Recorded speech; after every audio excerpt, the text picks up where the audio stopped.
Large number of Anganwadi workers and helpers from across Assam gathered at Chartal in Guwahati to stage a massive protest demanding clarity from the state government on the exact amount of their salary hike.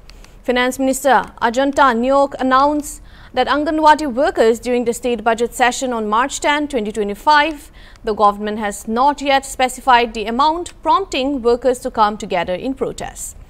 The demonstrators urged the government to announce the exact hike before the budget session ends.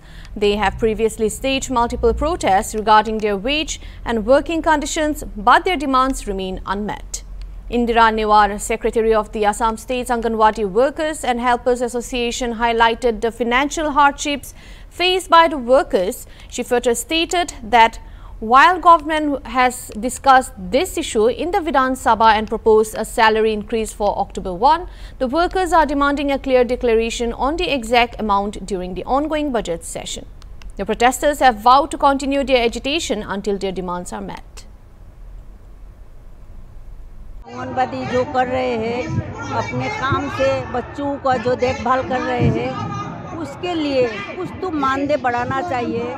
एक helper ने एक दिन में 102 रुपये 50 पैसा मिलता है। हम पूछ रहे हैं सरकार को जो 102 रुपये 50 पैसा एक दिन में अगर मिलता है तो वो कैसे पेट में खाएगी और बाल बच्चों को कैसे पढ़ाएगी।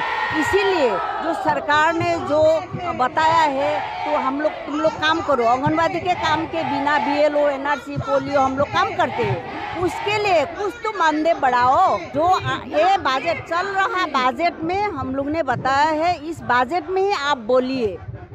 जो 10 तारीख को जो वित्त मंत्री महोदया ने बताया है आप लोग का 1 अक्टूबर से हम बजट बढ़ाएंगे, तो हमने स्वागत करते हैं। इस सरकार को भी स्वागत करते हैं। आंगनबाड़ी के बारे में अभी विधानसभा में हमारा चर्चा हुआ, उन्होंने जो प्रस्ताव रखा है 1 अक्टूबर से देंगे, लेकिन बजट में कितना रुपया लेगा वो तो बताना पड़ेगा। हमने जाना है जो 25 तारीख तक समय है बजट का, तो आज हम निवेदन करते हैं सरकार को, वित्त मंत्री को, आप तो हमारे ही मंत्री है, स्कीम वर्कर का ही मंत्री है, तो आपने इस समय में आपका बजट में रुपया ठीक कर दीजिए। अभी आज प्रोटेस्ट कर रहे हैं, अभी स्मारक पत्र देने के लिए हम तैयार हैं। अभी हमारे डिपार्टमेंट लेंगे या कौन लेगा, वो हमारे स्मारक पत्र लेकर वो हमारे मंत्री महोदय अभी बजट चला है वहाँ पर पहुँचाए, वही हमारा निवेदन है। धन्यवाद।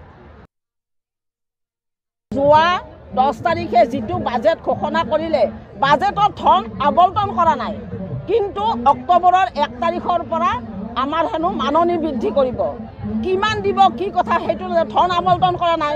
উপায়ন্তৰ হয় আমাৰ অংগনবাড়ীৰ এটা সজাতি দল 11 তাৰিখে সঞ্চালকৰ ওচৰত গৈছে, বিভাগীয় সঞ্চালকে কৈছে আপোনালোকক দিবতো। আৰে দিব, কিন্তু কিমান দিব তাৰ পৰিমাণটো লাগিব নহয়, ঘোষণা আমাক কৰিব লাগিব। সেই কাৰণে উপায়ন্তৰ হয় আমার যেহেতু পরিমাণ কোৱা নাই, বাজেটত ধন আবণ্টন কৰা নাই, উপায়ন্তৰ হয় বাজেটৰ সময়ছোৱাতে যাতে তেওঁলোকে কিমান দিব এইটো ঘোষণা বিচাৰি আজি ইয়াত আন্দোলন অনুষ্ঠিত কৰাৰ পিছত অসমৰ বিভিন্ন জিলাত প্ৰশাসনৰ মানুহে মানে পুলিচে কি কৰিছে, আমাৰ অংগনবাড়ী কৰ্মী সহায়িকাসকলক বাছে বাছে ঘূৰাই দি খেদাইছে আৰু থানাত ফৰাই ৰাখিছে। এইবিলাক তাৰমানে কি হিটলাৰী শাসন বুলি আমি ভাবিছোঁ, কাৰণ আমিতো বন্দুক বাৰুলৈ যুদ্ধ কৰিব অহা নাই। আমি জাষ্ট আহিছোঁ বাজেট চলি থকাৰ সময়তে যাতে অংগনবাড়ী কৰ্মী সহায়িকাৰ কাৰণে উপযুক্ত মাননি এটা ঘোষণা পাওঁ, কাৰণ আমি যে কাম কৰিছোঁ আমাৰোতো এখন ঘৰ আমি ভালদৰে চলিব লাগে, গতিকে তেওঁলোকে আমাক কাম কৰা যন্ত্ৰ বুলি ভাবিছে।